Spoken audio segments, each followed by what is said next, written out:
આમ તો અવારનવાર અંધશ્રદ્ધાના કિસ્સા છાસવારે સામે આવતા જ હોય છે, પરંતુ આજના આધુનિક જમાનામાં આટલું તો કોઈ ગાંડું કેમનું હોઈ શકે છે? ક્યારેક કુલદીપક આગળ વધારવા બલિ ચઢાવે છે, તો ક્યારેક માતાજીને રીઝવવા, તો ક્યારેક કોઈ ઢોંગી બાબાઓની વાતોમાં આવીને આજે પણ ભૂત પ્રેત ડાકણ હોવાનું માનીને આજે પણ ઘણા પરિવારો બરબાદ થયા છે.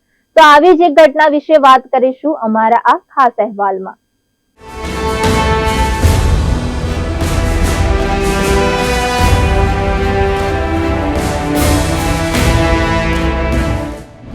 અંધશ્રદ્ધાના નામે 5 લોકોને જીવતા સળગાવ્યા.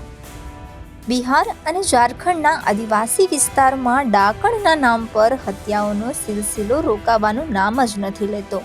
તાજેતરમાં બિહારના પૂર્ણિયા જિલ્લામાંથી આવો જ એક હચમચાવી નાખતો કિસ્સો સામે આવ્યો છે, જ્યાં સોમવારે મુફસ્સિલ પોલીસ સ્ટેશન હદ વિસ્તારમાં આવતા રાજીગંજ પંચાયતના ટીટ ગામમાં વોર્ડ 10માં એક જ પરિવારના 5 લોકોને ડાકણનો આરોપ લગાવીને જીવતા સળગાવી દીધા છે. આ ઘટનાએ આખા વિસ્તારમાં સનસનાટી ફેલાવી દીધી છે. એકમાત્ર બચેલા દીકરાએ ભાગીને પોતાનો જીવ બચાવ્યો. આ ઘટના બિહાર અને ઝારખંડમાં અંધવિશ્વાસથી પ્રેરિત હિંસાની ગંભીર સમસ્યાને ફરીથી ઉજાગર કરે છે. પૂર્ણિયામાં મોટો હત્યાકાંડ. પૂર્ણિયામાં બનેલી આ ઘટનામાં 3 મહિલામાંથી 70 વર્ષીય મસોમાત કાંતો, 50 વર્ષીય બાબુલા ઉરાવ અને તેમની 40 વર્ષીય પત્ની સીતા દેવી, 30 વર્ષીય મંજીત કુમાર તથા તેની પત્ની 25 વર્ષીય રાની દેવી સામેલ છે. આ ઘટના બાદ ગામના તમામ લોકો ભાગી ગયા હતા. લોકોનું કહેવું છે કે ગામના અમુક લોકોને બાબુલાલ ઉરાવની પત્ની સીતા દેવી પર ડાકણ હોવાની શંકા હતી. ક્યાં સુધી અંધશ્રદ્ધાના નામે હત્યા થશે? શંકાના આધાર પર લોકો છેલ્લા કેટલાક વર્ષોથી સીતા દેવીને ડાકણ કહીને હેરાન પણ કરતા હતા. હાલમાં જ ગામમાં 4-5 બાળકોના મોત થયા હતા. ત્યારબાદ લોકોને શંકા ગઈ કે સીતા દેવીએ આ બધા બાળકોને મારી નાખ્યા છે.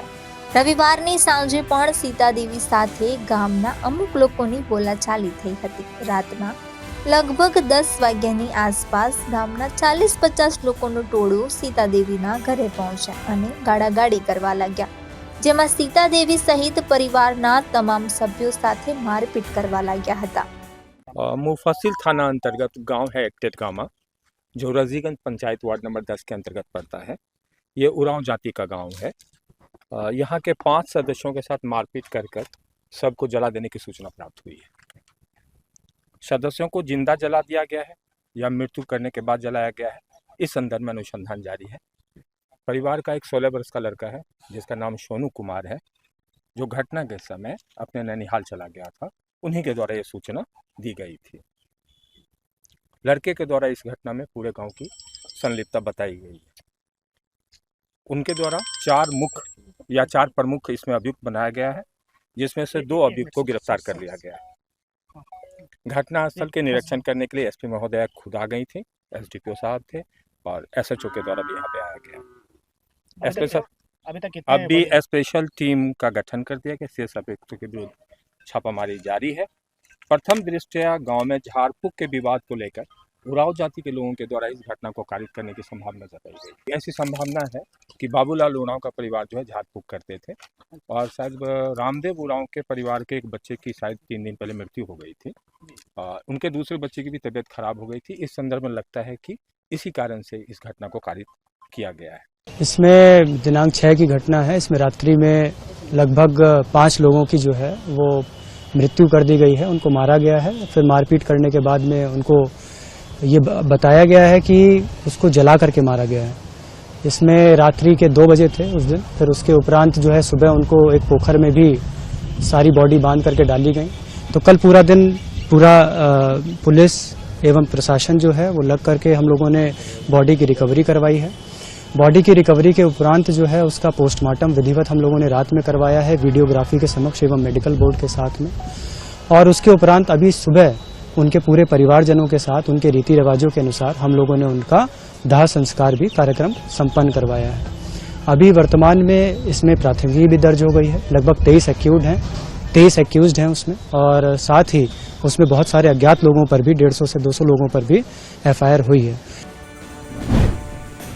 વિજ્ઞાનના જમાનામાં પણ લોકો અંધશ્રદ્ધામાં કેમ માને છે? લોકોના ટોળાએ તમામ પાંચે પર પેટ્રોલ છાંટી જીવતા સળગાવી દીધા. ત્યારબાદ લોકોએ અડધી સળગેલી લાશને કોથળામાં ભરીને ગામની નજીકના પાણી ભરેલા ખાડામાં જઈને ફેંકી આવ્યા. પરિવારનો એક છોકરો સોનુકુમાર, જેની ઉંમર 16 વર્ષ, ડરના કારણે પોતાના મામાના ઘરે જતો રહ્યો હતો. તેણે સવારે 5 વાગે પોલીસને ફોન કરી આ મામલે જાણ કરી હતી. બિહારમાં કાયદો વ્યવસ્થાની સ્થિતિ કથળી. પોલીસના જણાવ્યા અનુસાર, છોકરાના કહેવા અનુસાર આ કાંડમાં આખો સંડાવાયેલો છે, જેમાં 4 મુખ્ય આરોપીઓના નામ પણ તેણે જણાવ્યા છે, જેમાંથી 2 આરોપીઓની ધરપકડ કરી પોલીસ પૂછપરછ કરી રહી છે.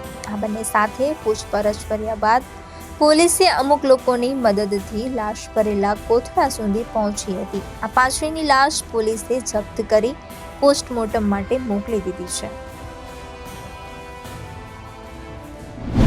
પૂર્ણિયા હત્યાકાંડ, અંધવિશ્વાસની ક્રૂરતા. પૂર્ણિયાની આ ભયાનક ઘટનામાં ગામ લોકોએ એક પરિવાર પર ડાકણ અને ભૂત પ્રેતનો આરોપ લગાવીને તેમના ઘર પર હુમલો કરી દીધો. 5 લોકોને જીવતા સળગાવવાની આ ઘટનાએ સ્થાનિક લોકોમાં ભય ફેલાવી દીધો છે. પોલીસે ઘટના સ્થળે પહોંચીને લાશને પોસ્ટમોર્ટમ માટે મોકલી દીધી છે અને આ મામલે તપાસ શરૂ કરી છે. પ્રાથમિક તપાસમાં જાણવા મળ્યું કે આ હત્યા પારિવારિક વિવાદ અને અંધવિશ્વાસથી પ્રેરિત હતી. આ પહેલી વાર નથી કે જ્યારે બિહારમાં ડાકણના નામ પર હત્યા થઈ હોય. આ વર્ષે માર્ચમાં જ જમુઈ જિલ્લામાં એક વૃદ્ધ દંપતીને ડાકણ ગણાવીને મારી નાખ્યા હતા.